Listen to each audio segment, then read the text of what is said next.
বাংলাদেশের বর্তমান অন্তর্বর্তী সরকারের প্রধান মোহাম্মদ ইউনূস তখনও ক্ষমতায় বসেননি, প্যারিসে আছেন। প্রধানমন্ত্রী শেখ হাসিনা দেশ ছেড়ে চলে যেতে বাধ্য হয়েছেন।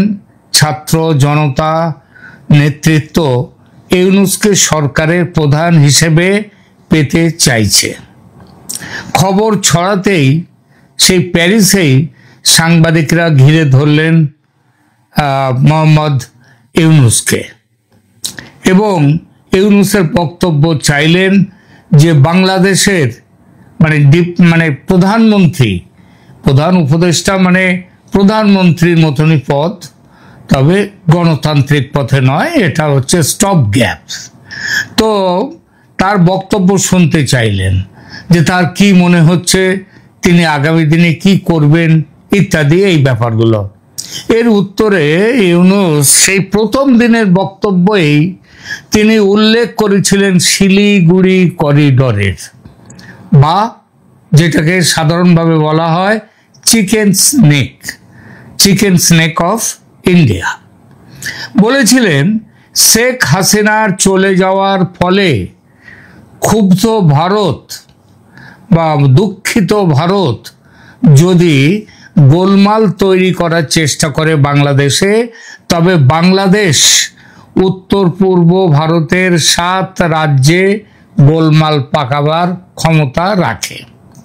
ভারত যেন মনে রাখে যে চিকেন স্নেক কেটে দিলেই বিচ্ছিন্ন হয়ে যাবে ভারতের উত্তর পূর্বের 7 সিস্টার্স, 7টা রাজ্য, যদিও হিসেবে 7টা নয়, সিকিম যুক্ত হওয়ার পরে হয়েছে 8টা রাজ্য। এরপরেও একাধিকবার ইউনূস তুলেছেন 7 সিস্টার্সের প্রসঙ্গ।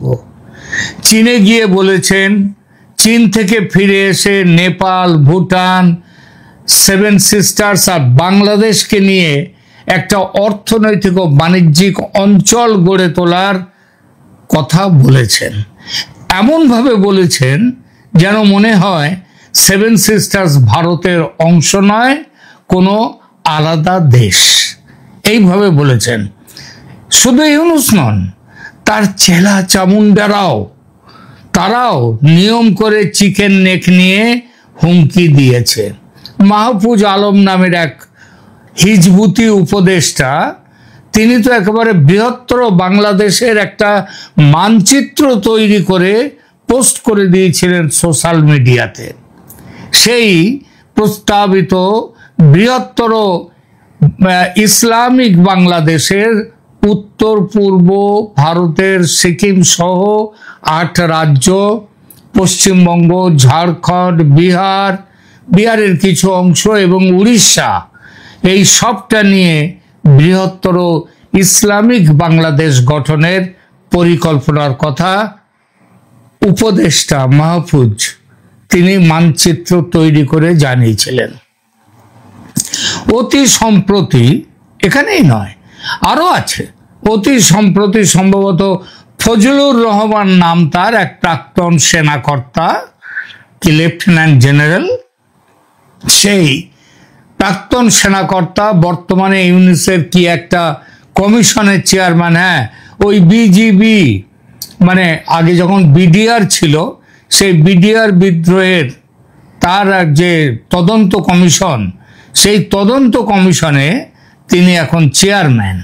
তো তিনি তো বলেছেন যে ভারত পাকিস্তানের যুদ্ধ বাঁধলেই, যুদ্ধ শুরু হচ্ছিল তখন হয়েছে, এই সময়ে চীনের সাহায্য নিয়ে চিকেন স্নেকটা ভারত থেকে কেটে বার করে দিয়ে 8 রাজ্য দখল করে নাও। ওই যে 7 সিস্টার্স প্লাস সিকিম। এই তো হচ্ছে বাংলাদেশের মনের ইচ্ছা। বাংলাদেশিদের এই বাসনা, তাদের মনের এই বাসনা যে ভারতের মানুষের ভালো লাগবে না, এটা বলার দরকার পড়ে না। এই চ্যানেলে বিষয়টি নিয়ে আমিও একাধিকবার আলোচনা করেছি। এমনও বলেছি যে এই পাগলামির একমাত্র ওষুধ হলো শক থেরাপি। শক থেরাপি, কারণ যদি পাগলামি বাড়ে তখন তাদের পাগলামির একটা ওষুধ হচ্ছে ইলেকট্রিক শক দেয়া। এই ইলেকট্রিক শক দিলে তাদের পাগলামির মানে ভেতরের যে অত্যন্ত কি যাকে বলে ওই যে খুব গরম হয়ে থাকা সেইটা আস্তে আস্তে ঝিমিয়ে পড়ে। তো এই যে গরম হয়ে থাকা ইউনুসের ওই 7 সিস্টার্স নিয়ে পাগলামি, চিকেন স্নেক নিয়ে ভয় দেখানো, ওই যে লালমনিরহাট বিমানবন্দর সেইটা তৈরি করার ভার আবার নতুন করে চীনকে দেয়া, কিংবা তিস্তা ব্যারেজ প্রকল্প সেটা নিয়েও ভয় দেখানো ভারতকে। তো এই সমস্ত এই ভয়গুলো কেটে যাবে একটা শক থেরাপি দিলে। আমি নিজেও বলেছি এই চ্যানেলে অনেকবার, সেটা হচ্ছে রংপুরটা কেটে শিলিগুড়ি করিডোর চওড়া করে দাও, একেবারে গারো হিলস পর্যন্ত নিয়ে যাও, রংপুর চলে আসুক ভারতের মধ্যে। তো এইটা আর একটা বলেছিলাম যে দক্ষিণ দিকে ত্রিপুরা থেকে বাংলার খাড়ি পর্যন্ত মানে বঙ্গোপসাগর পর্যন্ত পৌঁছতে ওই ফেনী নদীকে নতুন সীমান্ত করে নিয়ে চট্টগ্রামকে কেটে নাও, কেটে ওই ত্রিপুরার সাথে ওখান দিয়ে যুক্ত করে নাও চট্টগ্রামকে, ভারতের সাথে যুক্ত। তো এতদিন ভারতে এই সমস্ত কথা মানে এই কথাগুলো মনে রাখবেন, এই কথাগুলো বলেছে ভারত, কিন্তু বাংলাদেশের যে মানসিকতা সেই মানসিকতার পাল্টা হিসেবে ওই যে ওরা বারবার বলেছে না চিকেন স্নেক আর 7 সিস্টার্সের কথা, তো সেইটার পরিপ্রেক্ষিতে ভারত এটা বলেছে। ভারতের যদি এটা করার ইচ্ছা থাকতো তাহলে বহুকাল আগে সেই 1971-এই কাজটা করে ফেলতে পারত, ভারত কিন্তু তা করেনি। তো এতদিন ভারতের এইসব কথা উঠেছে সোশ্যাল মিডিয়াতে, এবার এই প্রথম সরকারের পক্ষ থেকে বলা হলো এই কথা। সরকারের পক্ষ থেকে মানে একজন সরকারি মুখ্যমন্ত্রী, পশ্চিমবঙ্গের অসম রাজ্যের মুখ্যমন্ত্রী হিমন্ত বিশ্ব শর্মা, তিনি এই কথাটি বললেন। কোথায় বললেন? তিনি আবার নীতি আয়োগের বৈঠকে, সেই বৈঠকের সাইড লাইনে তিনি এই কথাটা বললেন। নীতি আয়োগের বৈঠকটা কি? ভারতের সমস্ত রাজ্যের মুখ্যমন্ত্রীরা তারা ভারতের কেন্দ্রীয় সরকারের সঙ্গে একটি বৈঠকে দেশের পরিকল্পনা ইত্যাদি নিয়ে একটা বৈঠক করেন, তার নাম হচ্ছে নীতি আয়োগ। সেই নীতি আয়োগের বৈঠকের সাইড লাইনে এই কথা বললেন হিমন্ত বিশ্ব শর্মা। এবং শুধু বলা নয়, এটা নরেন্দ্র মোদীকে বললেন। নরেন্দ্র মোদীকে বললেন যে এইভাবে বাংলাদেশের এই বর্তমানের যে ভারত বিরোধী সরকার, এই সরকারকে টাইট দেওয়ার আমরা এই ব্যাপারটা করতে পারি। এবং এটা বলার সাথে সাথে এটাকে আবার উনি ওনার এক্স হ্যান্ডেলে পোস্ট পর্যন্ত করে দিলেন। একটু আমরা শুনে নিই, তারপরে বিষয়টি নিয়ে আলোচনা করব। এখানে হিমন্ত বিশ্ব শর্মা লিখলেন এক্স হ্যান্ডেলে, to those who habitually threaten India on the chicken neck corridor should note these facts as well. মানে যারা হ্যাবিচুয়ালি, যারা অভ্যাস বসে এখন ভারতকে ভয় দেখায় চিকেন নেক নিয়ে, তাদেরকে তাদের মানে জ্ঞাতার্থে তারা জানার জন্যে এই কয়েকটা কথা বললাম। মানে তিনি দখল করার কথা বলেননি, কিন্তু ইঙ্গিতটা দিয়েছেন।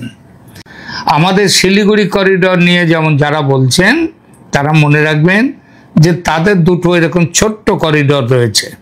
এবার আমরা এইটা যে জায়গা দুটোর কথা বললেন, আমরা একটা ছবিতে জায়গা দুটো একটু দেখে নিই। একটু ছবিতে জায়গা দুটো এই যে আমি এখানেও দেখাচ্ছি, আর আমার স্ক্রিনেও এটা আরও পরিষ্কারভাবে দেখতে পাবেন। এই যে এখানটায় প্রথম হচ্ছে রংপুর ডিভিশন। রংপুর ডিভিশন এই যে প্রথম হচ্ছে রংপুর ডিভিশন, পরে ফেনী থেকে ফেনী নদীর বরাবর এইখানটায় ফেনী নদীর বরাবর এইখান থেকে চলে আসছে, এইখান থেকে কেটে দেওয়া হচ্ছে। এইটা কেটে দিয়ে দিলেই সমুদ্রের গার্জেন বলে যে একেবারে খুব বড় করে আমাদের বলেন ইউনুস সাহেব, সেইটা বন্ধ হয়ে যাবে। তো এই যে ভয় দেখানোটা, এটা ভারতের আগ্রাসী মনোভাবের পরিচয় নয়। যারা চিকেন নেক নিয়ে যারা চ্যাং ব্যাঙের মতো যারা ওই চিৎকার করছে, বলছে আমরা চিকেন স্ন্যাক দখল করে নেব, ওই চ্যাং ব্যাংরা যারা দিবা স্বপ্ন দেখছে তাদের উদ্দেশ্যে এই সাবধান বাণীটা দিয়ে দেয়া হলো। এবং মনে রাখবেন, এই সাবধান বাণীটা দেয়াটা একেবারেই যে এটা এর কোনো অর্থ নেই তা কিন্তু নয়। প্রয়োজন হলে ভারত কিন্তু এই বাংলাদেশের এই যারা রয়েছে চ্যাং ব্যাংয়ের মতো যারা লাফিয়ে বেড়াচ্ছে, দিবা স্বপ্ন দেখছে ভারতের চিকেন স্ন্যাক কেটে 7টা রাজ্যকে নিয়ে নেবে, এমনকি চীনের সাথে মিলে ভারতকে ভয় দেখাচ্ছে চীনকে নিয়ে, তাদের উদ্দেশ্যেই এই সাবধান বাণীটা দেয়ার। আর মনে রাখা ভালো যে হিমন্ত বিশ্ব শর্মা কিন্তু শুধু অসমের মুখ্যমন্ত্রী তিনি তাই নন, কিন্তু হিমন্ত বিশ্ব শর্মা তিনি ভারতের উত্তর পূর্বের সমস্ত রাজ্যগুলোকে নিয়ে যে একটা কনসর্টিয়াম আমাদের মধ্যে আছে ভারতের মধ্যে, এই তাদের সব থেকে দায়িত্বপ্রাপ্ত নেতা হচ্ছেন হিমন্ত বিশ্ব শর্মা। তিনি শুধু অসমের মুখ্যমন্ত্রী নন, ভারতের ওই উত্তর পূর্বের 8টা রাজ্যের দায়িত্ব ভারতীয় জনতা পার্টির তরফ থেকে তার উপরেই কিন্তু রেখে দেয়া। তিনি অত্যন্ত গুরুত্বপূর্ণ নেতা, শুধু একটি রাজ্যের মুখ্যমন্ত্রী নন,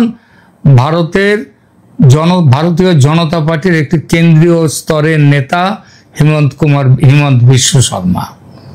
তিনি হঠাৎ কেন এই যে কথাগুলো বললেন তার কারণ আছে।